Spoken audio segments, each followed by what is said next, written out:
हम बचपन से यही सुनते आए हैं कि हमारे जीवन में जो भी चीजें घटित होती हैं वो पहले से ही प्री डेस्टाइन्ड है। क्या हम अपनी तकदीर को बदल सकते हैं? एक मेजर पॉपुलेशन है जो मान करके चलती है कि जो भी मिलता भाग्य से मिलता। एक दूसरी है श्रमण संस्कृति जो मान के चलते हैं कोई भाग्य नहीं, कोई भाग्य विधाता नहीं, कुछ ऐसा हिस्सा है जो पहले से डिसाइडेड है, लेकिन वो मुश्किल से 10% पार्ट है। पूरी मनुष्य जाति की हाथ में है, उसको समझना बहुत ही जरूरी। अब एक फॉर्मूला दे रहा हूँ, ETW और AHC कि एकमात्र चीज है जो संबंधों को बिल्कुल खत्म कर देती है, उसका नाम है।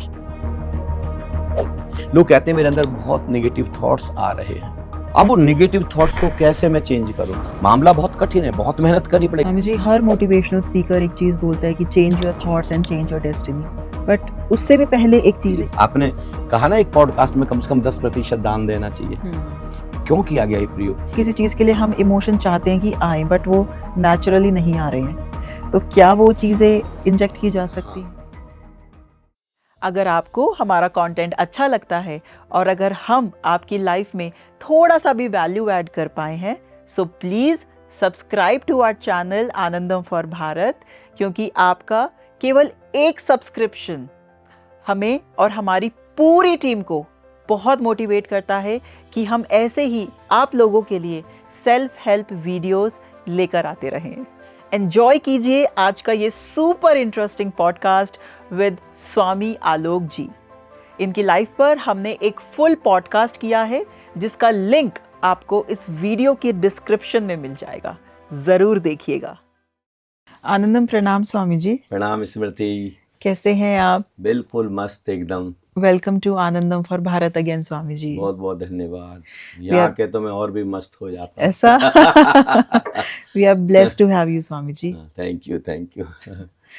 स्वामी जी, ऐसा बोला जाता है कि मानो तो खुदा की रचना और ना मानो तो तकदीर का खेल। हम बचपन से यही सुनते आए हैं कि हमारे जीवन में जो भी चीज़ें घटित होती हैं वो पहले से ही प्री डेस्टाइन्ड हैं, वो हमारी किस्मत में, हमारी तकदीर में लिख चुकी हैं। लेकिन Swami ji, you being a spiritual master, आप एक आध्यात्मिक गुरु हैं, आपका कई सालों का अनुभव है।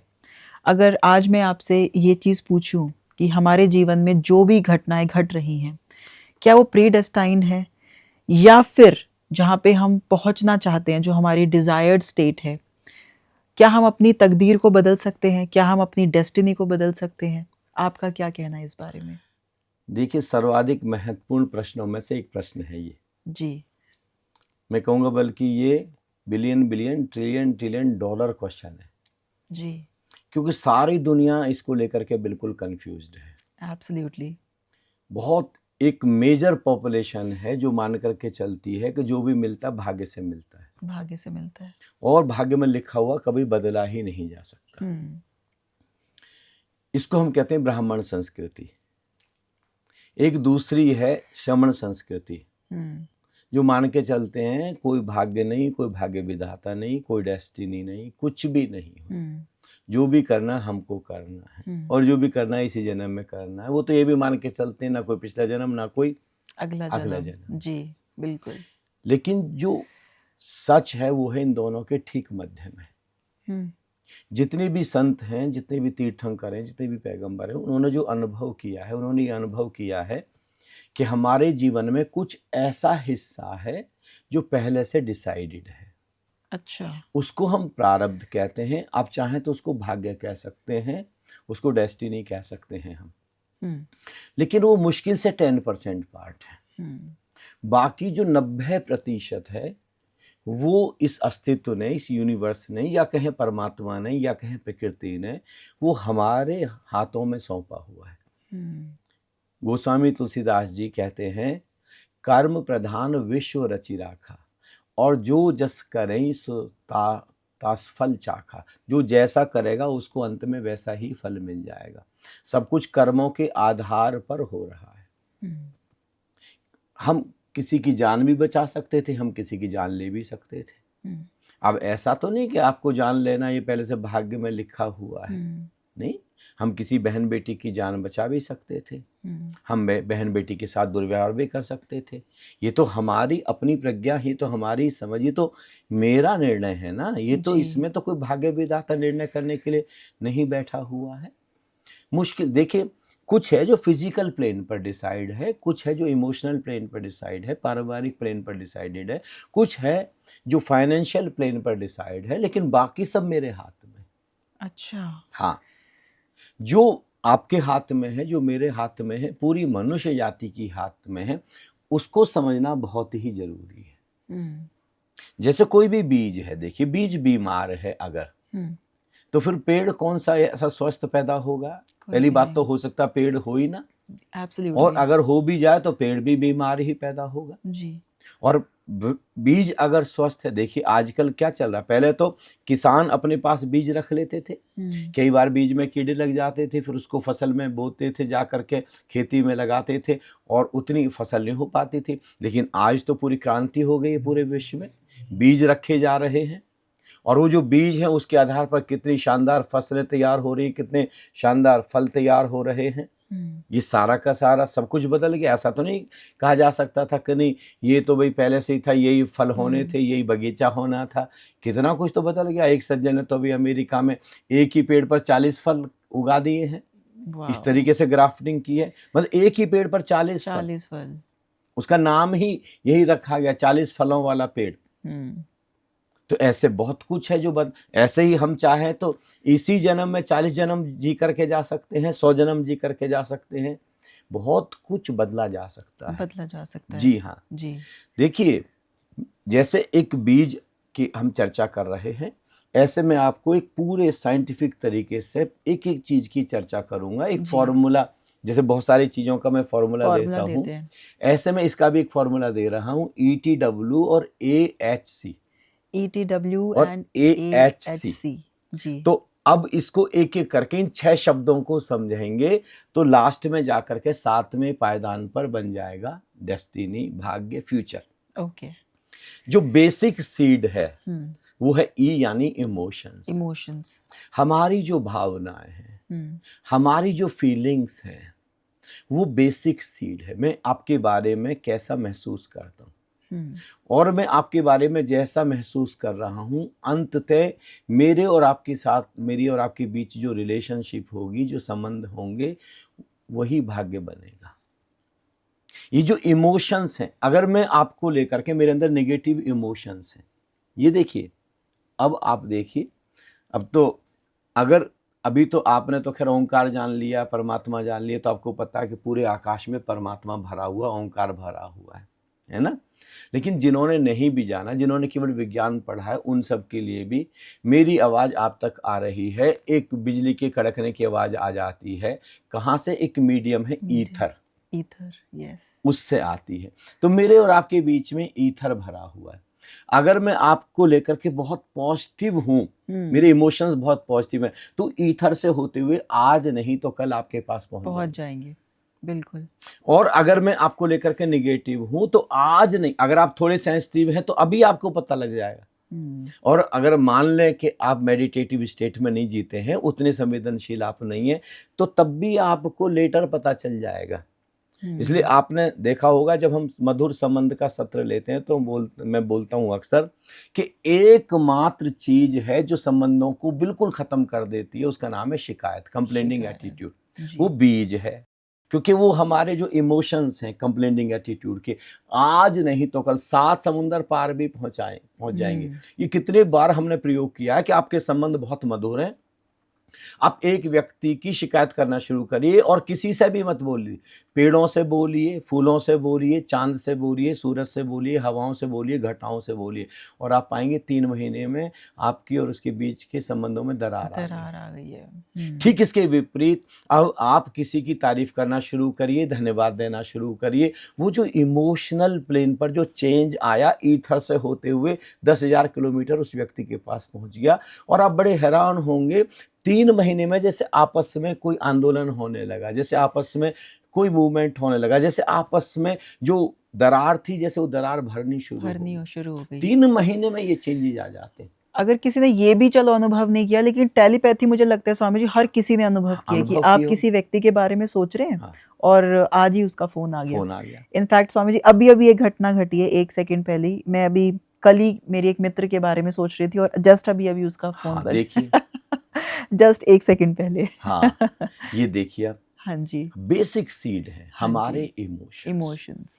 मैं लोगों को कहना चाहता हूँ, अगर आप अपने केवल इमोशंस को चेंज कर दें तो सब कुछ चेंज हो सकता है। अगर आप बस हर आधा घंटे बाद, हर 1 घंटे बाद आप आंख बंद करके एक सेल्फ एनालिसिस करें, इस समय आप कैसा फील कर रहे हैं, क्योंकि ये बेसिक सीड है। अब आप ये जो बीज बोएंगे वही फसल आपकी उगेगी। आप जैसे इमोशंस के बीज बोएंगे, अब आपको जो फसल काटनी पड़ेगी, आप इसका पूरा फ्लो चार्ट मैं आपको दूंगा और मैं चाहूंगा कि आप व्यूअर्स के लिए पूरा स्क्रीन पर फ्लो चार्ट बना दीजिएगा, ETW और ASC ये वाला। इमोशंस के बाद क्या आएंगे? थॉट्स। जो हम भावनाओं के, इमोशंस के, फीलिंग्स के बीज बोएंगे, अब हमको थॉट्स की फसल काटनी पड़ेगी। लोग कहते हैं मेरे अंदर बहुत नेगेटिव थॉट्स आ रहे हैं, है ना। अब नेगेटिव थॉट्स को कैसे मैं चेंज करूं? आप आंख बंद करके देखिए, आप इस समय कैसा फील कर रहे हैं, अच्छा या बुरा। जब नेगेटिव थॉट्स आ रहे हैं, इसका मतलब आप बुरा फील कर रहे हैं, तो आप अभी इसी समय खिलखिला करके नकली हंस क्यों नहीं देते?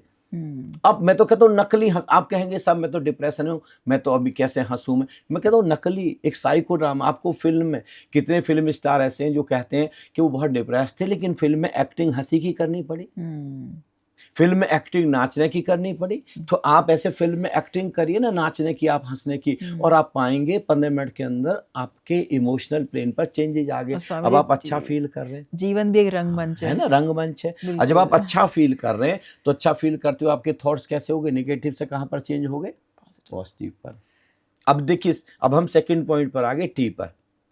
अब जो आप थॉट्स की बीज बोना शुरू करेंगे तो अब आपको वर्ड्स की, अब आपकी जुबान पर वही शब्द आने शुरू हो जाएंगे। अब आप उन्हीं शब्दों की फसल काटेंगे। जैसे किसी ने किसी को गाली दे दी, कहते हैं कि साहब सॉरी, ऐसा अचानक नहीं हो गया। आप पहले तो उस व्यक्ति के बारे में इमोशनल प्लेन पर बहुत दिनों से अच्छा फील नहीं कर रहे थे, थॉट्स प्लेन पर भी आपके अंदर उसके लिए इरिटेशन आ रहा था। एकदम से गाली नहीं आती है, एकदम से अपमानजनक शब्द नहीं आते हैं, एकदम से कुछ भी गलत नहीं होता है। काफी समय से ये चल रहा है। अभी भी आप संभल सकते हैं, आप अपने थॉट्स को बदल सकते हैं, वो बीज बदल सकते हैं। नहीं तो आपको अब शब्दों की, अपनी वाणी की फसल काटनी पड़ेगी। अब अभी भी अगर आप जारी रखते हैं तो अब AHC ये वर्ड्स क्या बन जाएंगे? एक्शन, कर्म बन जाएंगे। जिन शब्दों का, जिन थॉट्स का आप बीज बोते चले जाएंगे, लगातार करते जाएंगे, तो अब कर्म में आ जाएगा।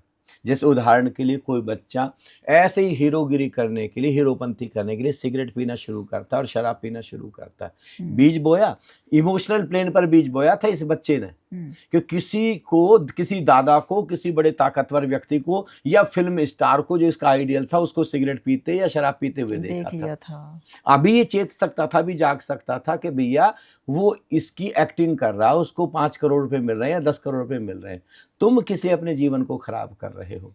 अब इसने वो ये अपना इस पर इमोशनल प्लेन पर करता गया, विचारों में करता गया, फिर अब वाणी में आ गया, और अब क्या बन गया? अब सिगरेट पीना, बीड़ी पीना, या फिर अब इसकी क्या बन गई? एक्शन प्लेन पर कर्म आ गया।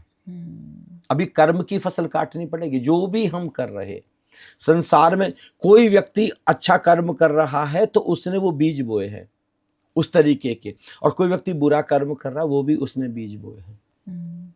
हम अपना भाग्य लिख रहे हैं। अभी भी आप कर्म के बीज बोना जारी रख सकते हैं। अगर आप लगातार कर्म करते चलेंगे, अब यहाँ पर सबकॉन्शियस आ जाएगा। क्योंकि हम लोग क्या बोल रहे हैं अपने प्रोग्राम्स में, सारे के सारे दुनिया भर के स्पीकर्स हैं, ये भगवान गौतम बुद्ध हैं, ये भगवान महावीर हैं, और सबसे ज्यादा तो परम गुरु ओशो हैं। क्या बोल रहे हैं? आप जो भी कर्म करते चले जाएंगे, सबकॉन्शियस में चला जाएगा। क्या बन जाएगा? हैबिट बन जाएगी, है ना। अब बहुत कठिन हो गया मामला।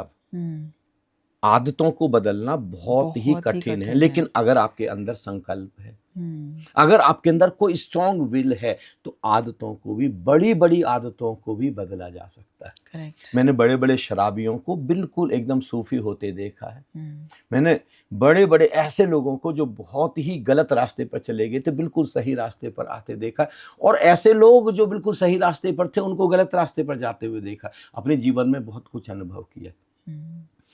अब देखिए, अभी भी आप चाहें तो अपनी आदतों, आप देख सकते हैं आपकी आदतें अच्छी हैं कि आपकी आदतें खराब हैं। आपकी आदतें आपको आकाश जैसी ऊंचाइयों पर ले जा रही हैं, आपकी आदतें संबंधों को मधुर कर रही हैं कि आपकी आदतें संबंधों को तोड़ रही हैं, आपकी आदतें आपको प्रॉस्परस कर रही हैं, वेल्दी बना रही हैं, आपकी ओर एबंडेंस को खींच करके ला रही हैं कि आपको गरीब बना रही है। आपकी आदतें आपको बीमार कर रही हैं कि आपकी आदतें स्वस्थ कर रही हैं। आपकी आदतें आपको एनर्जाइज्ड कर रही हैं कि आप दौड़ते जाते हैं, दौड़ते जाते हैं, दौड़ते जाते हैं, कि आपकी आदतें आपको आलसी बना रही हैं। आपकी आदतें आप देख सकते हैं, जो आपके सामने रिजल्ट आ रहा है, रिजल्ट, और वैसे भी सारी दुनिया रिजल्ट देखती है। एब्सोल्युटली। अभी एक बच्चा मुझे मिला था, अब वो बहुत बड़ी बड़ी बातें, मैंने कहा देखो, दुनिया बैंक अकाउंट देखती है, आपके पास क्या बैलेंस है।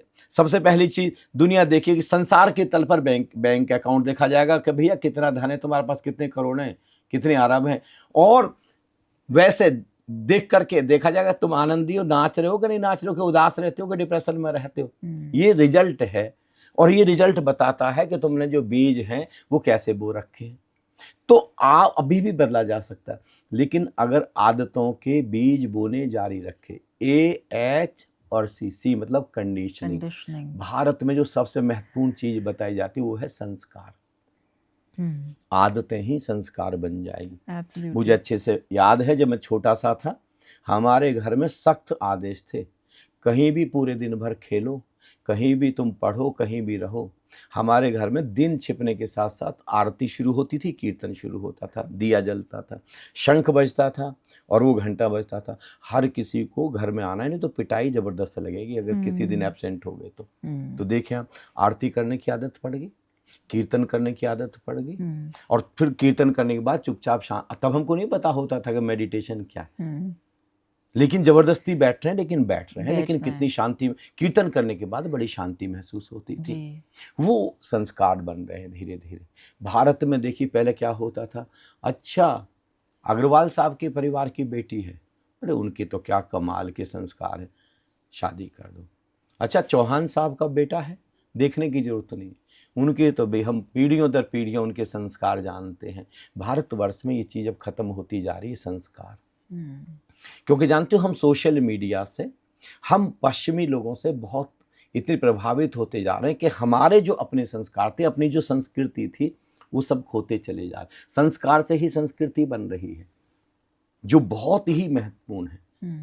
अभी भी यहाँ पर सब, अब ये 6 चीजें हो गई जो मैंने आपको बताई है, ETW और AHC। अभी भी अगर आप जारी रखते हैं कंडीशनिंग के संस्कार, मामला बहुत कठिन है, बहुत मेहनत करनी पड़ेगी, लेकिन संस्कार भी बदले जा सकते हैं, बदले जा सकते हैं। देख लो, आप देख लो, रत्नाकर जी ने अपने संस्कार बदल दी। अभी लोगों राहगिरी कर रहे थे, अभी लोगों को खड़े होकर के लूट रहे थे, अभी लोग उनसे कपते थे, और अभी अचानक नारद मुनि से भेंट हो गई और महर्षि वाल्मीकि हो गए। बदल गए, संस्कार बदल गए कि नहीं बदल गए? कोई प्रज्ञा चाहिए, कोई विवेक चाहिए, अचानक कोई जगाने वाला चाहिए, और बहुत प्रगाढ़ संकल्प, बड़ी स्ट्रॉन्ग विल चाहिए, तो बदला जा सकता, संस्कार भी बदला जा सकता। कितने लोग हैं जिन्होंने गरीबी के संस्कार को अमीरी में बदल दिए। स्वामी जी, कुछ ऐसे एग्जाम्पल्स हम डिस्कस कर सकते हैं? जरूर, लाइव एग्जाम्पल्स कुछ लोगों के, कि जिन्होंने अपनी तकदीर को अपने हाथों से लिख दी। ऐसे देखिए, अब ये 6 चीजें हो गई ना। हाँ जी। अगर आपने संस्कारों के बीज बोना जारी रखा, हाँ जी, तो अंततः अब यही आपका फ्यूचर हो जाएगा, यही आपकी डेस्टिनी हो जाएगी, ये आपका भाग्य हो जाएगा। और आप क्या कहेंगे, हम क्या कहें, हम क्या करें हमारे भाग्य में? नहीं, आपने लिखा है। बट स्वामी जी, जैसे हमने एक प्रश्न मेरे मन में ये आया कि कई बार इंसान बहुत कम मेहनत में बहुत ज़्यादा उसको रिजल्ट मिलते हैं। कई बार इंसान बहुत मेहनत करता रहता है बट फिर भी उसको रिजल्ट्स नहीं मिलते। वो वाला प्रारब्ध भी वो जो प्रारब्ध है। 10% जो है ना, हाँ जी, वो काम करता वो है। काम करता है उसमें। बहुत कुछ ऐसा होगा जो उसको काफी लाखों सालों से, हजारों सालों से चला आ रहा चला आ है, रहा है, उसके वो उसको पुश पुश करेगा। करेगा। हाँ, अच्छा। या कुछ चीज है जो हमको अपनी ओर खींच रही है, तो उनको बहुत मेहनत करनी होगी और बदल रहे। अगर वो हाथ पर हाथ रख के बैठे रहे तब तो बहुत ही एकदम ऐसे ही रह जाएंगे। वो उनके लिए ये भी उनके अंदर है कि भाई वो बहुत मेहनत करेंगे तो आगे बढ़ेंगे वो। हाँ, ब्यूटीफुल। यहाँ से अब हमारी डेस्टिनी तय होगी। ब्यूटीफुल। देखिए, आपको मैं एक उदाहरण देता हूँ, मुझे हाँ आ रहा जी। हूँ, ओशो ने एक कहानी सुनाई है, हाँ जी। इतनी जबरदस्त है कि एक जर्मनी में चित्रकार है और लोगों के लाइव चित्र बनाता है, लाइव। उसको मतलब जैसे घोड़े का चित्र बनाएगा तो घोड़े को सामने देखेगा तब बनाएगा, सूरज का चित्र बनाएगा तो उगते हुए छिपते हुए सूरज को देखते हुए बनाएगा, पहाड़ को सामने देखते हुए बनाएगा। तो ऐसे उसके चित्र इतने प्रसिद्ध हैं कि उसके अंदर एक ख्याल आता है कि यार मैंने सुना है कि धरती पर परमात्मा होता है, तो परमात्मा का चित्र मैं बनाऊं। मैंने सुना है स्वर्ग होता है, मैंने सुना है दिव्य प्रेम होता, कोई डिवाइन लव होता, आनंद होता, परम आनंद होता, रास होती, महारास, और कोई संगीत है, कोई महासंगीत है जिससे पूरा यूनिवर्स चल रहा है। तो कोई तो भगवान है, कोई तो स्वर्ग है, कोई तो प्रेम है, कोई तो परम आनंद है। उसकी इच्छा होती है कि मैं इसको कैनवास पर लाइव उतारूं। तो निश्चित रूप से सोचता है कोई ऐसा व्यक्ति मुझे मिल जाए, परमात्मा जैसा, भगवान जैसा। मंदिरों में जाता, धार्मिक स्थानों पर जाता, 1 साल 2 साल 3 साल कोई नहीं मिलता, बड़ा हताश हो जाता है कि यार ऐसा तो कोई दिखाई नहीं दिया।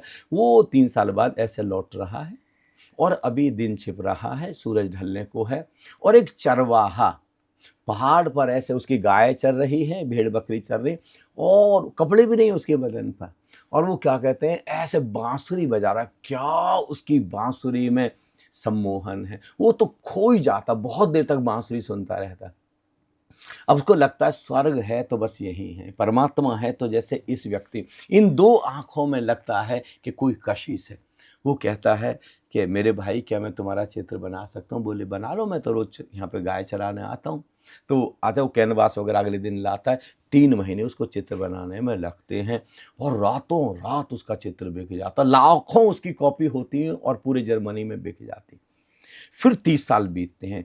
30 साल बाद जिंदगी के अनुभव होते हैं तो उसको अनुभव होता है कि केवल यहाँ भगवान नहीं, शैतान भी है, स्वर्ग नहीं यहाँ पर नरक भी है, शांति नहीं यहाँ अशांति भी है, बेचैनी भी, प्रेम नहीं यहाँ पर नफरत और घृणा भी है। तो उसको लगता है कि नहीं, अब मैं शैतान को कैनवास पर उतारूंगा। तो वो फिर घूमने के लिए जाता, निकलता है, तो शराब घरों में जाता है, जुआ घरों में जाता है कि शायद यहाँ मिलेगा कोई शैतान, कोई मिलता ही नहीं। फिर वो 1 साल 2 साल 3 साल खोजता है। 3 साल बाद उसको पता चलता है एक कैदी है जिसको अब 3 महीने बाद फांसी की सजा होनी है। उसने कुछ बहुत सारे हत्याएं एक साथ की हैं, तो वो बिल्कुल ऐसा देखने में लगता, तो उसको देखने जाता, काल कोठरी में बिल्कुल बंद है, क्या खूंखार उसकी आंखें हैं और कैसी उसकी दाढ़ी है। तो उसको लगता शैतान अगर कहीं है तो यही है, नरक है तो यही है। तो कहता मेरे भाई मैं तुम्हारा चित्र बना लूँ? बोले बना लो, मुझे तो कोई ऐतराज नहीं है। तो वो फिर चित्र बनाने में लग जाता, अगले दिन से बनाता जाता, महीना 2 महीने 2.5 महीने पौने 3 महीने, बस उसकी फांसी में अब बस हफ्ते भर है और चित्र बन के तैयार। इतना खुश होता है वो, ये शैतान का चीज, उसको लगता है बस शैतान ऐसा ही होगा। तो उसको लगता आज मेरा चित्र पूरा हुआ। वो दौड़ करके जाता, वो भगवान वाला जो 30 साल पहले बनाया था उसको लेके आता, दोनों को वहीं उसी के सामने देख रहा। इसको अब ये नहीं सोच पा रहा कि ये दोनों में चित्र अच्छा कौन सा है। तभी देखता किसी के सुबक सुबक के रोने की, फफक फफक फफक के रोने की आवाज आ रही। कहते देखें यहाँ पे कौन रो रहा है, ये तो कैदी है, तो इतना खूंखार है, पत्थर दिल है, ये तो रो नहीं सकता। तो देखता है, लेकिन फिर थोड़ी देर बाद पता चलता वो कैदी ही रो रहा है, बच्चों जैसा बिफर बिफर के रो रहा है। उसके पास जाता, बात क्या है? बोले तुम 3 महीने से मेरा चित्र बना रहे हो, मैं छिपाता रहा, जब तुम आज ये भगवान वाला चित्र लेकर आए तब मैं छिपा नहीं सका अपने इमोशंस को। 30 साल पहले जिस चरवाहे का बांसुरी बजाते हुए चित्र बनाया था वो मैं ही हूँ। ओह, ये मैंने कैसा जीवन का सफर तय किया। जो मेरा सौभाग्य था मैंने उसको खुद ही अपने कर्मों से, अपनी आदतों से दुर्भाग्य में बदल दिया, अपने विचारों से। कहाँ मैं इतना परम आनंद में था, आज कितना बेचैन, अशांति, फांसी हो रही है मुझको। ये बताइए, अब इसमें कोई भाग्य विधाता है क्या? हम अपने ही आधार पर सब कुछ कर रहे हैं। बहुत कुछ है जो बदला जा सकता है, और बेसिक सीड मैंने आपको बता दिया। अगर आपको बदलना है तो अपने इमोशंस को बदल दीजिए। इमोशंस में प्रेम लाइए, इमोशंस में आप करुणा लाइए, इमोशंस में आप आनंद लाइए, इमोशंस में आप शांति, गहन शांति लाइए, इमोशंस में आप बांटने का, देने का भाव लेकर के आइए। कमाल हो जाएगा, करिश्मा हो जाएगा। स्वामी जी, हर मोटिवेशनल स्पीकर एक चीज बोलता है कि change your thoughts and change your destiny, but उससे भी पहले एक चीज है emotions. Change your emotions and change your destiny. Emotions को चेंज करना ज्यादा आसान है, क्योंकि अभी इसी समय आपको पता है अच्छा फील कर रहे हैं, कितना अच्छा फील कर रहे हैं, किस क्वालिटी का फील कर रहे हैं, बुरा फील कर रहे हैं, कितनी बैड क्वालिटी का फील कर रहे हैं। और इमोशंस को बहुत आसानी से, मैं कह रहा हूँ ना, आप कीर्तन करना शुरू करें, आप नाचना शुरू करें, आप हंसना शुरू करें, आप किसी को कुछ दे दें। आपने देखिए अभी तो हम लोगों के पास ऑरा मशीन है, और हम लोगों ने भगवान महावीर से, कहाँ से भगवान शिव से प्रयोग शुरू। भारत में देखिए, आपने कहा ना एक पॉडकास्ट में, कम से कम 10% दान देना चाहिए। क्यों किया गया ये प्रयोग? दान देते ही आपका ऑरा चेंज हो जाता है। दान दे, जैसे ही आपने कुछ दिया, इमीडिएटली आपके चारों तरफ के इमोशंस, आपका पूरा आभा मंडल, आपका पूरा प्रकाश बदल जाता है। ये देने के भाव दशा, ये इमोशंस जी। तो जैसे अब देखिए कितने सारे, जैसे आपने कहा कि हम उदाहरण लें, तो मैं सबसे पहला उदाहरण देता हूं 1938 का हंगेरियन आर्मी का एक ऑफिसर जिसका नाम है कैरेली। नाम आपने सुना होगा, आप तो स्पोर्ट्स से जुड़े हुए हैं। हाँ जी। पिस्टल शूटिंग में वो खेलता था, और वो वहां का हंगरी का चैंपियन था। और 1940 में क्या कहते हैं, ओलंपिक होना था। तो ये बिल्कुल तय था कि 1940 का, 1940 का जो ओलंपिक होगा उसमें पिस्टल शूटिंग का गोल्ड मेडल कैरेली ही जीतने वाला है। हाँ, लेकिन उस समय 1938 में वो आर्मी की एक ट्रेनिंग कैंप में गया, और वहां पर वो हैंड ग्रेनेड फेंक रहा था, और हैंड ग्रेनेड गलती से उसके हाथ में ही फट गया, और उसका वो पूरा हाथ ही, जिससे वो पिस्टल चलाता था, वो हाथ ही उड़ गया। अब आर्मी के हॉस्पिटल में उसको भर्ती कराया गया, महीने 1.5 महीने ट्रीटमेंट हुआ, और अचानक एक दिन सबने देखा कि वो गायब हो गया। लोगों को लगा कि शायद सुसाइड कर ली, उसको बर्दाश्त नहीं हो रहा, मतलब इतना नाम था, ये सब मिट्टी में मिल गया। सारे सपने एकदम से रातों रात उसके चकनाचूर हो गए। 1 साल बीत गया। 1 साल के बाद नेशनल चैंपियनशिप थी। अचानक कैरेली प्रकट हुआ। लोगों को लगा, सारे स्पोर्ट्स पर्सन्स को लगा कि लगता है हमको जो है बकफ करने के लिए, हमारा ढांढस बंधाने के लिए, हमको बहुत उत्साहित करने के लिए आया। उसने कहा नहीं, मैं यहाँ पर चैंपियनशिप में भाग लेने आया हूँ। लोग दंग हो गए। 1 साल तक पता क्या करता रहा? 1 साल तक उसके अंदर बस एक ही इमोशन कि नहीं, मुझे अपने सपने को टूटने नहीं देना। वो जो इस इमोशन था गोल्ड मेडल जीतने का ओलंपिक में, वो इमोशन उसने और भी प्रगाढ़, जो उसको थोड़ी देर के लिए बुरा फील हुआ था, उसने कहा नहीं, कोई बात नहीं, मेरा एक हाथ चला गया, अब मेरे पास जो है उसको मैं दुनिया का सर्वश्रेष्ठ हाथ बना करके रहूंगा।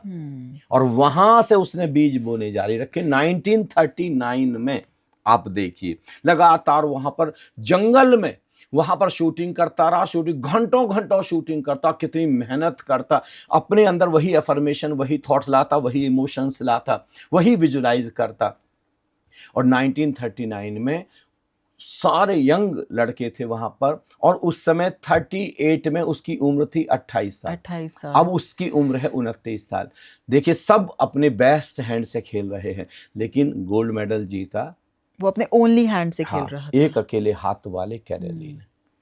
अब 1904 लोगों को लगा कि अब ये ओलंपिक, लेकिन 1940 का ओलंपिक सेकेंड वर्ल्ड वॉर के कारण कैंसिल हो गया।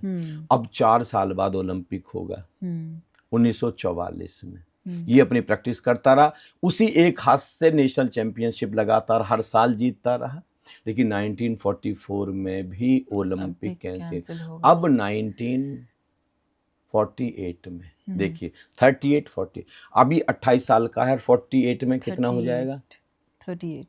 38 का। 38 में तो प्लेयर्स रिटायर हो जाते हैं सारे के सारे, लेकिन जैसे रिटायरमेंट शब्द उसकी डिक्शनरी में था ही। इतनी प्रैक्टिस उसने की, अपने भाग्य को बदल दिया। आज इतिहास गवाह है कि सारा कोई 18 साल का, कोई 16 साल का लड़का आया हुआ था ओलंपिक में, एक से एक बेहतरीन लोग आए हुए थे, लेकिन ओलंपिक में गोल्ड मेडल जीता 38 साल की उम्र में, एक हाथ वाले कैरेली, जिस हाथ से वो लिख भी नहीं सकते थे, लिख भी नहीं सकता था, उस हाथ से उन्होंने प्रैक्टिस की है ना। और केवल एक बार नहीं, जब उसकी उम्र 42 साल की थी 1952 42 साल की उम्र में एक बार फिर ओलंपिक में गया और पूरा इतिहास बदल डाला कैरेली ने। फिर उसने गोल्ड मेडल जीता। कमाल कर दिया उसने। देखिए, मतलब ये चीज अगर कैरेली कर सकता है, चलो हम स्पोर्ट्स में नहीं है, हम बिजनेस में तो हैं, हम खेती में तो हैं। कहते हैं स्वामी जी के कुछ लोग इतिहास रटते हैं और कुछ लोग इतिहास रचते हैं, है ना। देख लो, कुछ लोग हैं जो इसी में ऐसी चीजों में टूट जा। माइकल फेलिप्स को देख लीजिए। हाँ जी, कितना बड़ा स्विमर है, 29 टोटल मेडल जीते, 23 तो गोल्ड मेडल है उसके जी, 5 उसके सिल्वर मेडल है, 1 या 2 उसके ब्रॉन्ज मेडल है। बिल्कुल पूरा इतिहास बदल के रख दिया उसने इमोशनल प्लेन पर। पहली बात तो देखो, उससे पहले जो रिकॉर्ड था मार्क्स बिट्स का 7 गोल्ड मेडल एक साथ ओलंपिक में जीतने का, लेकिन इस बंदे ने 36 साल में 1936 में था उसका साथ, इसने 1972 में पूरा रिकॉर्ड तोड़ दिया। 8 गोल्ड मेडल एक साथ लिए उसने, एक ही चैंपियन, एक ही ओलंपिक में 8 गोल्ड मेडल। कहां से? यहां से इमोशनल प्लेन पर, यहां पर सोचना, यहां पर उसने अपने इमोशंस में डाला, थॉट्स में डाला, फिर अपने वर्ड्स में डाला, फिर एक्शंस में डाला, और एक्शंस से फिर देखिए हैबिट्स में डाला। कहता है माइकल फेलिप्स, कहता है सारी दुनिया जब क्रिसमस मना रही होती तब भी मैं 8 से 10 घंटे प्रैक्टिस कर रहा होता पानी में।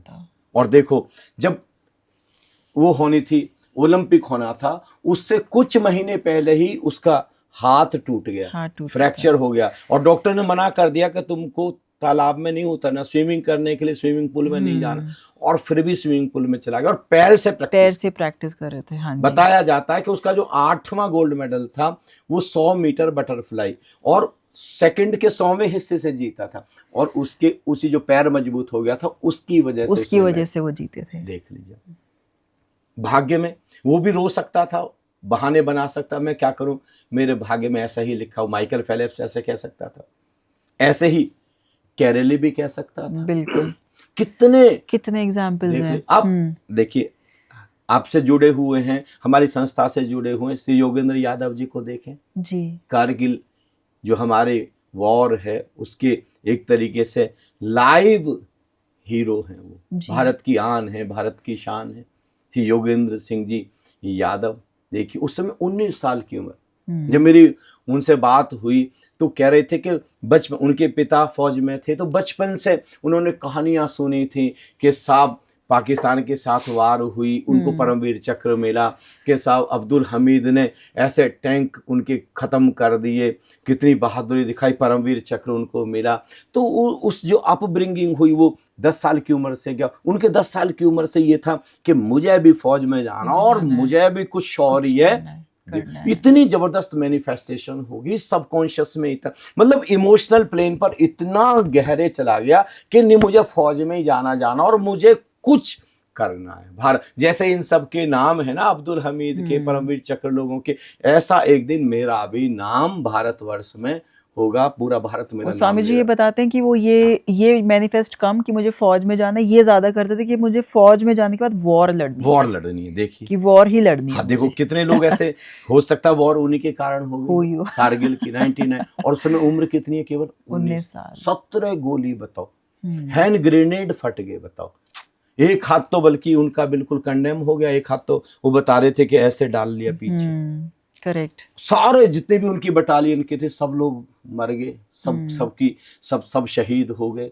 उसके बाद चारों तरफ डेड बॉडीज के अंदर है, और फिर भी उन्होंने देखा सांस मेरी अभी भी चल रही है। और देखो सबसे बड़ी चीज, एक पहला थॉट क्या है, अगर परमात्मा ने 17 गोली के बाद भी बचाया तो मतलब किसी बड़े काम के लिए मुझे चुना है, बचाया है। अब देश मेरा मतलब जीतेगा ही जीतेगा। और देखें आप, मशीन गन लेकर के अभी भी बंदा एक हाथ से इतनी गोली लगने के बाद ऊपर चढ़ गया।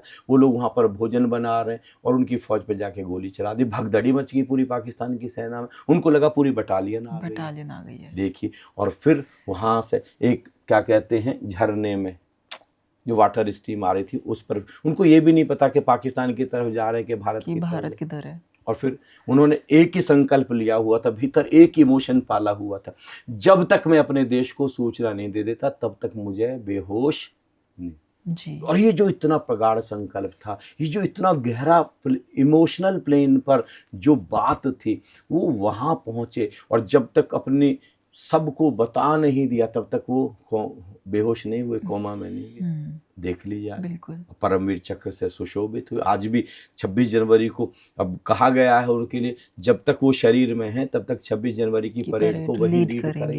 एब्सोल्युटली, है ना। कितना बड़ा हमारे पास अपना भाग्य खुद लिखा है इन्होंने जी, अपना डेस्टिनी खुद। 17 गोली के बाद भी एक साधारण व्यक्ति एक गोली नहीं झेल पाता, गोली की दहशत से मर जाते हैं साधारण लोग तो।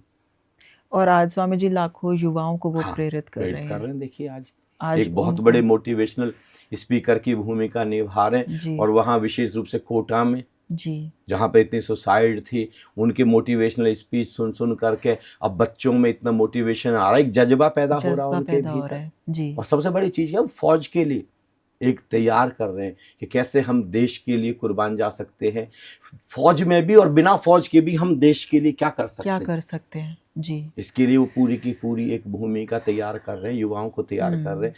बहुत बड़ी, कितने सारे उदाहरण है, एक उदाहरण है, कितने सारे ऐसे जो इमोशनल प्लेन पर। देखो आप, अभी आज की तारीख में एक बहुत ही पंजाब के पॉपुलर सिंगर हैं, क्या नाम है उनका, दिलजीत दोसांझ जी। जब वो छोटे से थे वो कहते थे कि मैं इन सबको, गुरदास मान सिंह जी, इन सबको गाते हुए देखता था तो मेरे अंदर भी आता था कि नहीं मैं भी गाऊंगा। जैसे इनके सामने हजारों की भीड़ होती है, सुनने आते हैं लोग, ऐसे ही मेरे सामने एक दिन लाखों श्रोता होंगे और मैं बहुत पॉपुलर होऊंगा। वो कहते हैं कि मैं 20 साल से सपना पाल रहा था, 20 साल से, कि मेरा कंसर्ट हो रहा है, क्या कहते हैं, ऑडिटोरियम में और बहुत बड़े बड़े स्टेडियम में, सब खचाखच भरा हुआ है। देखो कितने गहरे इमोशंस की तल पर है ना, इमोशनल प्लेन पर। Correct. उस तरीके के बीज बोते चले गए, फिर वही थॉट्स के बीज बोते चले गए, फिर वही शब्द बोलते भी चले गए और फिर वही कर्म भी करते चले गए। फिर कर्म गाना शुरू कर दिया, वही आदतों में भी आ गया। और देखो एक दिन वही भाग्य आज की तारीख में सबसे बड़े सिंगर्स में, और पूरा खचाखच भरे स्टेडियम जा रहे हैं दिलजीत दोसांझ के। और आप इनको देखें ना, श्री गुरदास मान सिंह जी को, मैं तो उनको बहुत ही प्रेम करता हूँ, बहुत ही पसंद करता हूँ मैं गुरदास मान सिंह जी को। बहुत डिवाइन पर्सनालिटी है, क्या बात है, दिव्यता से भरे हुए। और ऐसा अनूठा डिसाइपल, ऐसा अनूठा गुरु का आध्यात्मिक शिष्य खोजना मुश्किल है धरती पर। आप देख लें, आप देखो का एक साधारण पंजाब इलेक्ट्रिसिटी बोर्ड में, वो क्या कहते हैं, मुझे पटियाला में एक हमारी संस्था से जुड़े हुए सज्जन है, वो कहते थे इतना हम्बल थे, वो इतना झुके हुए थे। इनको कहीं पर जैसे गाने का तो शौक था ना, कहीं पर गाने जाना होता था तो बिल्कुल अपने बॉस के एकदम झुक जाते थे छुट्टी के लिए, कि अब छुट्टी मुझे तो चाहिए, मतलब चाहिए मुझे तो जाना, मेरा शो है। और देखिए कहाँ से आज मतलब एक इतने बड़े गायक तो हैं ही, इतने अच्छे इंसान, कितना झुका हुआ इंसान है। और 2-3 बार मौत का भी सामना कर, अपने गुरु के सारे गीत अपने गुरु के लिए गाते हैं, वो लाली शाह जी के। स्वामी जी, मुझे गुरदास मान जी की एक फोटोग्राफ याद आ गई कि उनसे मेरा सौभाग्य है कि उनसे मेरा मिलना हुआ 5-6 साल पहले। और एक फोटोग्राफ है कि मैंने जैसे ही उनके सामने नमस्कारम किया, मैं झुकी, तो आप वो फोटोग्राफ में देखेंगे जितना मैं झुकी हुई हूँ मुझसे डबल वो झुके हुए हैं। बो डाउन उन्होंने किया हुआ है। अब देखिए ये उनके व्यक्तित्व की पहचान है। आप किसी भी शो में देखिए, हाँ जी, जब भी वो आएंगे, अगर कोई व्यक्ति गलती से उनका पैर छू दे तो वो खुद छू लेते हैं, खुद छू लेते हैं उनके पैर। यही क्वालिटी मोदी जी की भी है। हाँ जी, पहले तो पैर नहीं छूने देते, अगर कोई छू ले तो तुरंत झुक जाते हैं, तुरंत झुक जाते है हैं। ना। हाँ जी, इनसे पता चलता है कि हकीकत में जो व्यक्ति जितना बड़ा होता है, वो जो हम उतना कहावत सुनते हाँ थे ना जी, कि पेड़ जब पेड़ फलों से जितना लद फल जाता फलदार है उतना ही झुक झुक जाता जाता है। अब है। देखिए अमिताभ बच्चन जी को लाइव देख लें, एग्जाम्पल्स हैं। आप गुरदास मान सिंह जी को देख लें, अपने प्रधानमंत्री महोदय को देख जी, लें, ये जी, कितने झुके हुए लोग हैं, कमाल है, करिश्मा है यार। हाँ जी, आप देखिए कहाँ से गुरदास मान सिंह जी का सफर भी कहाँ से शुरू, इमोशनल इमोशनल प्लेन पे। और इन्होंने गीतों की एक गरिमा बना के, बाकी सब लोग कैसे कैसे गीत गा रहे हैं, गरिमा, एक गरिमा क्वालिटी, एक Yes. ऊंचाई बना करके रखी। जो ये गीत बिल्कुल। खुद लिखते हैं, जो ये गीत खुद गाते हैं, उनमें एक तरीके से डिविनिटी है, सूफी। सूफियाना, मतलब उनका जी, क्या कहते हैं, इमोशंस झलकते हैं, और गुरु के प्रति एक अटूट श्रद्धा झलकती है उनकी। जी, कमाल है, मेरे लिए तो वो सूफी फकीरों जैसे हैं गुरदास मान सिंह, जी, है, करिश्मा है कुदरत का। देखिए वहां से उनके वही देखिए एक्शन, किस अपना भाग्य, कहाँ साधारण से कर्मचारी, एक तरीके से 4th क्लास की, जी, है ना, कहाँ से इस समय एक भारतवर्ष के सबसे महत्वपूर्ण सेलिब्रिटीज में से एक सेलिब्रिटी है गुरदास मान सिंह जी। बहुत रिस्पेक्ट है उनके हाँ, लिए। मेरे तो हमें खुद का बहुत respect। लगता है कि भाई गुरदास मान सिंह जी का शो होता रहे, मैं देखता रहूं, ब्यूटीफुल। मुझे तो खुद ऐसा लगता रहता है। मेरे पिताजी के हाँ। बहुत करीब हैं। हाँ, अच्छा अच्छा। और तो मैं काफी तो उनसे- उनके गीतों पर हम लोग देखिए कितना नाचते हैं। जी, हम लोग तो एक बार सेलिब्रेट करना शुरू करें तो घंटों तक हम सेलिब्रेट ही करते चले। आप दशरथ मांझी जी को देखें, हाँ जी, देखिए कमाल है, कमाल। उन्होंने तो एक नया इतिहास लिख दिया। और कहाँ से शुरू हुआ, इमोशनल प्लेन पे। पत्नी अचानक लेबर पेन से ग्रसित हो गई, अब उनको बच्चा होना है, अब मतलब एक सामने पहाड़ है, अब 50 किलोमीटर का सफर तय करके जाना, और वो भी उनके पास कोई साधन नहीं है, गोद में लेकर के दौड़ना है, और उसी बीच में क्या कहते हैं डेथ हो गई। तो उनको एकदम इतना इमोशनल प्लेन पर इतना झटका लगा कि उन्होंने एकदम से एक संकल्प लिया कि नहीं, मैं यहीं से रास्ता बना दूंगा। मतलब एक हथौड़ी छेनी से हथौड़े पूरा, छेनी से लेके। मतलब कि कह सकते पहाड़ का भी सीना सरकार चीर के लिए के। एक एग्जाम्पल है, देखिए, है ना, मतलब 50 किलोमीटर का जो सफर था, जो घंटों लगते थे, वो मिनटों में बदल दिए। 22 साल 22 तक साल उनको लगे कर्म करते करते करते करते करते, देखिए अपने आप भाग्य लिख दिया। आज उनके नाम से ही वो रोड जानी जाती है, उनके नाम से वो पहाड़ जाना जानता, उनके नाम से ही दशरथ मांझी के नाम से ही वो रास्ता। और ये मूवी मुझे लगता है स्वामी जी हर किसी को देखनी चाहिए, उनकी बायोपिक ब्यूटीफुल। कहाँ से शुरू हुई यात्रा, इमोशनल प्लेन से। वही तो मैं, इमोशंस जो है बेसिक सीड। एक बार जैसे किसी बच्चे के अंदर इमोशंस आ जाए कि मुझे तो 300% सक्सेस अचीव करनी है, कि मुझे 200% सक्सेस अचीव कर, इमोशंस बहुत ही महत्वपूर्ण है। जैसे आप अपने पिताजी का ही उदाहरण दे रहे थे कि एक बार बस बचपन, जब कार चलाना सीखा था, कि बस एकदम से लगा कि एक्सीडेंट हो जाएगा, बाल बाल बच गए, तब से इमोशनल प्लेन पर ऐसे गहरे आ गया कि मैं कार चलाऊंगा तो एक्सीडेंट हो जाएगा। और देखो धीरे धीरे अब वो कार चलाना जानते हुए भी कार नहीं चलाते, अब ड्राइवर हायर करते जी। पॉजिटिव इमोशन आ जाए कि नेगेटिव इमोशन आ जाए, उस तरीके का जीवन में हमारे होना शुरू हो जाता। देखिए कितने ऐसे उदाहरण हैं इतिहास में, और हमारी संस्था में हजारों उदाहरण हैं कि डॉक्टर्स ने कह दिया था कि ये सज्जन कभी बेड से उठ नहीं सकेंगे, ये कभी रिकवर नहीं हो सकेंगे। और वो सब लोग, देखिए रोहतक के पास में एक युवक है संग्राम सिंह, जो 8 साल की उम्र तक तो व्हील चेयर पर रहते थे। माँ उनको बेचारी दिखाती फिरती थी एम्स में, सफदरजंग में, कहीं पर कुछ हो जा, कहीं पर कुछ हो जा, भोजन भी नहीं निकल पाता था वो बच्चा, इतना ज्यादा पेन से गुजर रहा था। लेकिन माँ थी कि कमाल कर दिया, बच्चे के अंदर इमोशनल डाला उसने, इतनी भावनाएं डाली कि नहीं तू देखना, तू स्वस्थ भी होगा पूरी तरीके से, और एक दिन तेरा नाम भी होगा। और वो बच्चा, क्योंकि हरियाणा में कोई रेसलिंग ही जानते लोग, उसके अलावा कोई जानते नहीं, उसके अंदर देख लो, और बच्चे ने रिकवर होकर ओलंपिक में मेडल जीत लिया, गोल्ड मेडल जीत लिया उसने।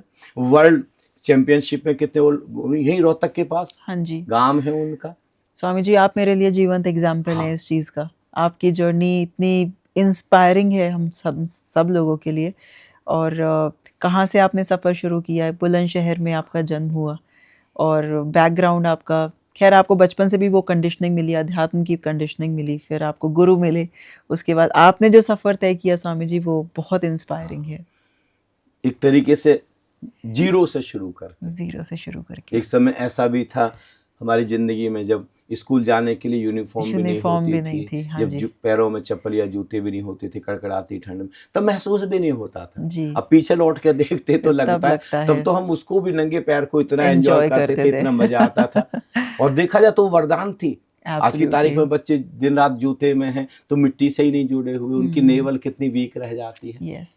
और वहां पर जानते हो एक इमोशनल प्लेन पर एक चीज थी कि पिता के पास पैसा नहीं है, परिवार के पास पैसा नहीं है, लेकिन बचपन से एक थॉट आया, इमोशन आया, लेकिन कुछ अपने दम पर खड़े होना है। कहीं पर कोई हम रिश्वत नहीं दे सकते अपने। उस समय क्या होता था, सरकारी जॉब को सबसे ऊपर माना जाता था। सरकारी जॉब, इंजीनियर होने को या डॉक्टर होने को सबसे ऊपर माना जाता था।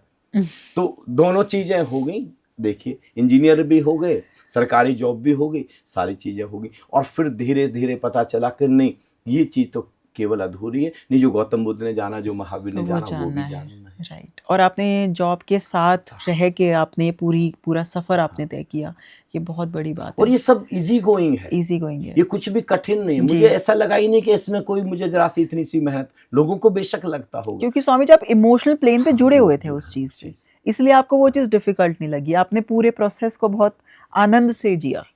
और अब फिर अभी जानने को मिला कि नहीं, जो हमने जाना, अगर उसको केवल आपने जाना तो अब भी अधूरे हैं। ये सब लुटा के जाना है, परम आनंद को लाखों करोड़ों लोगों के बीच, पूरी मनुष्य जाति के बीच बांट करके जाना। ये सब कुछ हमारे ऊपर निर्भर कर रहा है। इमोशनल प्लेन पर कितने एग्जाम्पल हैं, अमिताभ जी बच्चन को ले लीजिए, धीरू भाई अंबानी जी को ले लीजिए, थॉमस अल्वा एडिसन को ले लीजिए, आप किसी को भी ले लीजिए, इतने एग्जाम्पल्स हैं, सैकड़ों। स्वामी जी ये जो माइंड की रीप्रोग्रामिंग है, जैसे कई बार हमारे बिलीफ सिस्टम्स ऐसे रहते हैं कि नहीं ये तो हमारी किस्मत में लिख दिया गया है, अब तो जिस ढर्रे पे जिंदगी चल रही है उसी पे, और मेरे को लगता है स्वामी जी आज 95% लोग ऐसे ही माइंडसेट से जी रहे हैं, तो क्या ये रीप्रोग्रामिंग आनंदम के प्रोग्राम्स में पॉसिबल है? हाँ, हम लोग यही तो कर रहे हैं, हमारा कुल्ली काम ये है कि पूरा रिप्रोग्राम आप करते हैं। शुरू में जो हमारा फर्स्ट 3 डेज का प्रोग्राम है, उसी में हम पूरा रिवायरिंग कर देते हैं, उसको कंप्लीटली, पूरा एकदम वॉश, जितनी भी विधियां हैं, पुराना कैसे इरेज हो जाए जी, बिल्कुल। और वैसे भी मेरा तो ये कहना है कि अब जो 21वीं सदी है, उन लोगों की सदी है जो कुछ भी गलत हमने जान लिया उसको इरेज कैसे करना है। वो वाला समय चला गया कि अगर हमारे अंदर क्रोध आ गया तो जिंदगी भर हम क्रोध ही रहेंगे, और फिर कहते रहेंगे मेरा तो नेचर ही ऐसा, या हमारे अंदर गरीबी आ गई तो हम जिंदगी भर गरीबी नहीं। ये सब रिवायरिंग करेंगे, सब उसको हम वॉश करेंगे, हम इरेज करेंगे, और ये सब हमारे हाथ में जी। याद, मेरे लिए तो धर्म यानी रिस्पॉन्सिबिलिटी। आप अगर अपने जीवन के लिए किसी और को जिम्मेदार ठहराते हैं तो आप धार्मिक तो बिल्कुल भी नहीं है। बेशक आप मंदिर जाते हो, मस्जिद जाते हो, गुरुद्वारे जाते हो, चर्च जाते हो, आप कहीं तीर्थों में जाते हो, लेकिन धार्मिक नहीं। अपने जीवन के लिए पूरी तरह मैं जिम्मेदार हूं। ना मेरी माँ, ना मेरे पिता, ना मेरे भाई, ना मेरे बहन, ना कोई दुनिया का व्यक्ति मेरे लिए जिम्मेदार नहीं है। सब कुछ मैं जिम्मेदार, सफल हूं तो मैं जिम्मेदार, असफल हूं तो मैं जिम्मेदार। ये इमोशनल प्लेन पर मुझे लिखना है अपना भाग्य, सारी की सारी चीजें मुझे अपने तरीके से लिखनी। और बहुत सारे, देखिए मैं कितने उदाहरण दूं आपको, श्री एपीजे अब्दुल कलाम का उदाहरण दूं, किसका उदाहरण दूं, मैं शुरू से इमोशन से शुरू हुई है हर चीज जी। और एक निवेदन और मैं करता हूं, काश सारे संसार को एक मैसेज अगर चला जाए, काश हमारे इमोशंस वो वाले हो जाएं जो भगवान गौतम बुद्ध के हैं, काश हमारे इमोशंस वो वाले हो जाएं जो भगवान श्री कृष्ण के या भगवान श्री राम के हैं, काश हमारे इमोशंस वो हो जाएं जो भगवान महावीर के या श्री गुरु नानक देव जी के या संत कबीर के या श्री गुरु गोरखनाथ के या ओशो के हैं। इतना यूनिवर्स बरसेगा। स्वामी जी अगर मान लो किसी चीज के लिए हम इमोशन चाहते हैं कि आए, बट वो नेचुरली नहीं आ रहे हैं, तो क्या वो चीजें इंजेक्ट की जा सकती हैं, देखिए इंड्यूस की जा सकती हैं? अगर आप चाहते हैं कि परमानेंट आपके अंदर डिविनिटी बनी रहे, परमानेंट, अभी तो क्या होता, कभी नेगेटिव इमोशन, कभी पॉजिटिव, हम इसी झूला में झूलते रहते हैं, कभी दुख हो जाता, कभी सुख हो जाता। अगर परमानेंट, तो अभी तो मैंने कहा कि जो बेसिक सीड है वो है इमोशंस। हकीकत में बेसिक सीड है निरंकार, जिसको वेद ओम कह रहे हैं। पूरे अस्तित्व में, पूरे यूनिवर्स में एक नाद बज रहा है और पूरे यूनिवर्स में एक आलोक फैला, प्रकाश फैला, उसको अनुभव करना, वही बेसिक है। वो हकीकत में वही यूनिवर्स का होना है, उससे कनेक्ट होना है। वो और भी बेसिक है, इमोशन से भी वो बेसिक। तो मतलब वो तो सबसे उसके अलावा तो कुछ और है ही नहीं यूनिवर्स में। ये जो परम चैतन्य था, ये जो निराकार है, ये जो शून्यता है, और उस शून्यता में बजता हुआ परम संगीत, और उस शून्यता में फैला हुआ आलोक प्रकाश, वह असली तत्व है। इसके ऊपर स्वामी जी हमने पूरा एक पॉडकास्ट किया, तीन सीरीज उसमें किए हैं हमने। उससे जुड़ जाना ही अध्यात्म है। जब उससे आप जुड़ते हैं, कनेक्ट होते हैं, तो वहां से उतरती है शांति। धीरे धीरे उस शांति में और डूबते डूबते तो परम शांत, अब आप परमानेंटली शांत बने रहते। कुछ भी होता रहे आपके चारों तरफ, लेकिन अब आपके इमोशंस परम शांति में डूबे रहे। और फिर इसके बाद शुरू होता आनंद, इसके बाद शुरू होता परम आनंद, अल्टीमेट ब्लिस बरसता, और फिर जो प्रेम उतरता, अस्तित्व का प्रेम, क्या बात है, दिव्य प्रेम, डिवाइन लव उतरता। वहां से शुरू होता आपके जीवन में रास, उत्सव, सेलिब्रेशन। फिर आपको पता चलता पूरा अस्तित्व ही, पूरा यूनिवर्स ही नाच रहा, सेलिब्रेट कर, महारास, पूरा अस्तित्व महारास में जी रहा। वहां से आपका जीवन क्या बनता है, महोत्सव, फेस्टिवल।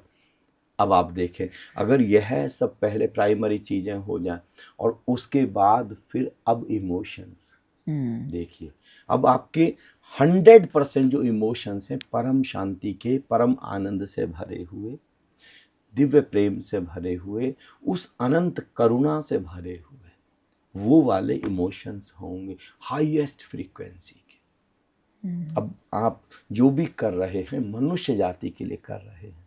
अब आप वही बीज बो रहे हैं। जब आप धरती से विदा होंगे इतने सुकून से, इतनी गहन शांति से, इतने सेलिब्रेटिव स्टेट, अब आप 24 घंटे मेडिटेटिव स्टेट में ही जीते हैं। ये वंडरफुल। तो अब कौन लिख रहा है बताइए? जैसे अब हर व्यक्ति निरंकार से जुड़ सकता है, उस नाद नूर से हर व्यक्ति जुड़ सकता है, क्योंकि हर व्यक्ति के भीतर वह परम सत्ता, वो परम चैतन्यता हर किसी के अंदर मौजूद बह रही है। जिनको अभी हम अच्छा कह रहे हैं उनके अंदर भी मौजूद है, जिनको हम बुरा कह रहे हैं उनके अंदर भी मौजूद है। कहीं से भी कहानी बदली जा सकती। अपने हाथ, हम अपना लिखते भाग्य स्वयं, पर समय बीत जब जाता है खुद का ही लिखा न पढ़ पाते, अक्षर धुंधला हो जाता है। इसलिए नियत को मत मानो, अपना हस्ताक्षर पहचानो।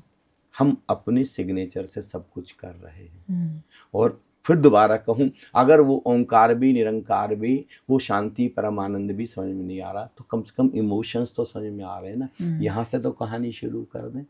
और अगर आप आ सकते हैं तो आनंदम के 3 डेज प्रोग्राम में आ जाएं, तो निरंकार को भी अनुभव हो जाएगा, वो शांति भी, परम शांति, वो परम आनंद भी, वो महोत्सव भी, वो रास महारास भी, वो दिव्य प्रेम भी अनुभव हो जाएगा। ब्यूटीफुल। बहुत दूर नहीं है, एक एक कदम, एक एक कदम, एक एक कदम देखिए फिर। ब्यूटीफुल स्वामी जी, आज आपने पूरा का पूरा परसेप्शन ही चेंज कर दिया, क्योंकि ये कंडीशनिंग भी बहुत लोगों की है, और कुछ टाइम पहले, कुछ साल पहले तक मेरी भी थी कि बहुत चीज़ें प्रीडेस्टाइंड होती हैं। तो अगर कोई चीज़ मान लो अचीव नहीं हुई या डिले हो रही है, तो इस वजह से मतलब मुझे लगता था कि शायद पहले से शायद विधाता ने लिखी है ये चीज़। लेकिन जब दूसरे तरीके से उसको सोचना शुरू किया, करना शुरू किया, तो हर चीज़ बदल गई। It is all scientific. It is all scientific. Yes. ऐसा नहीं इसमें कहीं पर कुछ ऐसा नहीं, ये सब विज्ञान है। यस। और हर कोई व्यक्ति ऐसा कर सकता है। ऐसा नहीं कि कोई 1 करोड़ में करेगा, बस थोड़ी सी दृढ़ इच्छा चाहिए। जैसे स्वामी जी, मैं बहुत लोगों को आनंदम के प्रोग्राम्स में जाने के लिए भी रिकमेंड करती हूँ, तो उनके पास यही बहाना होता है कि समय नहीं है। तो क्या कहें इसको, कि वो अपनी डेस्टिनी को अपने आप से ही देखिए, जब जो व्यक्ति कहता है ना समय नहीं है, इसका मतलब इमोशनल प्लेन पर वो अच्छा फील नहीं कर रहा है, अपनी डेस्टिनी को फिर वहीं से लिख रहा ना। और मुझे लगता है दृढ़ इच्छा अगर है तो व्यक्ति कहीं से भी समय चुरा सकता है किसी अच्छी चीज के लिए। तो इसके जीवन में हमेशा समय की कमी भेजेगा। हाँ जी, हम वही तो अट्रैक्ट कर रहे हैं, हम वही भाग्य अट्रैक्ट कर रहे हैं। एब्सोल्युटली। और जो व्यक्ति कहता है कि नहीं मेरे पास तो अरबों खरबों रुपए हैं और मेरे पास समय ही समय है। मैं आपको बताया, जब मैं मिला था कि मैं कल सहारनपुर से होते हुए आया, मसूरी से, तो डॉक्टर A.K. जैन से मिला। तो डॉक्टर A.K. जैन जैसे प्रोग्राम कराते थे 9 डेज का, तो उनके पास समय ही नहीं होता था और मुझको हमेशा कहते थे मेरे पास समय नहीं है, मेरे पास, क्योंकि पैथोलॉजी लैब चलाते और उनके पास पूरे शहर के सारे पेशेंट्स आते, क्योंकि वो जो ये डॉक्टर होते ना, ये वाले जो देखते हैं OPD करते हैं वो वाले। तो मैंने उनको कहा डॉक्टर साहब आप पूरा इमोशंस को चेंज करिए, अपने थॉट्स को चेंज करिए। बोले कैसे? आप बहुत अच्छा फील करिए, लंबी गहरी सांस लेकर, और आप कहिए समय ही समय है, मेरे पास समय ही, मेरी इनकम 3 टाइम्स बढ़ गई है और मेरे पास समय ही समय है। अब ऐसा अंदर लाना शुरू करिए। बोले क्या होगा? बोले आप मुझे केवल 3 महीने में रिजल्ट बता। और साहब आप बड़े हैरान होंगे, वो आए 3-4 महीने बाद, स्वामी जी बिल्कुल करिश्मा हो गया मेरी जिंदगी में।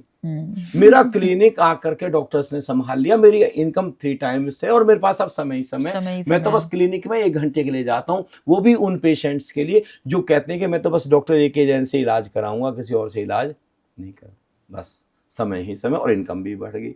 ये जो हम कुछ भी बोल रहे हैं, कुछ भी भीतर हमारे इमोशंस आ रहे हैं, हमको पता नहीं है 3 महीने में, 6 महीने में ये हमारा भाग्य बनने जा रहे हैं। बिल्कुल, एब्सोल्युटली। इसलिए मैं तो कहता हूँ सेल्फ एनालिसिस, अंदर बैठिए और इसके ऊपर चिंतन मनन।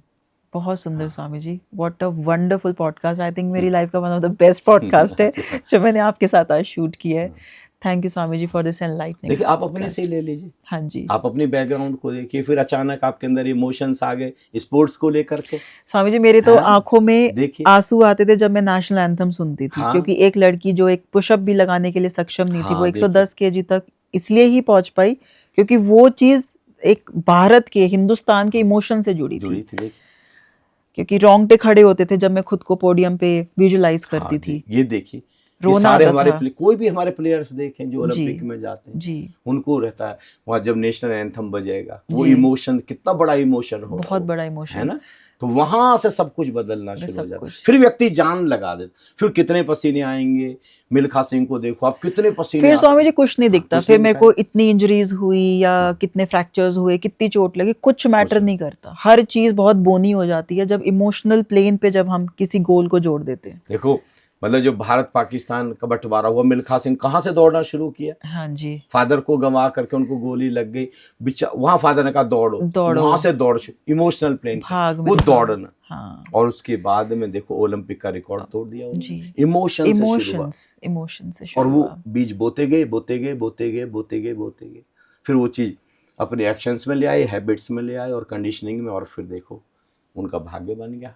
Wonderful podcast Swami ji, thank you so much Swami ji, thank you so much. मुझे खुद बहुत अच्छा लगा, धन्यवाद Smriti, thank you so much Swami ji. Anandam प्रणाम।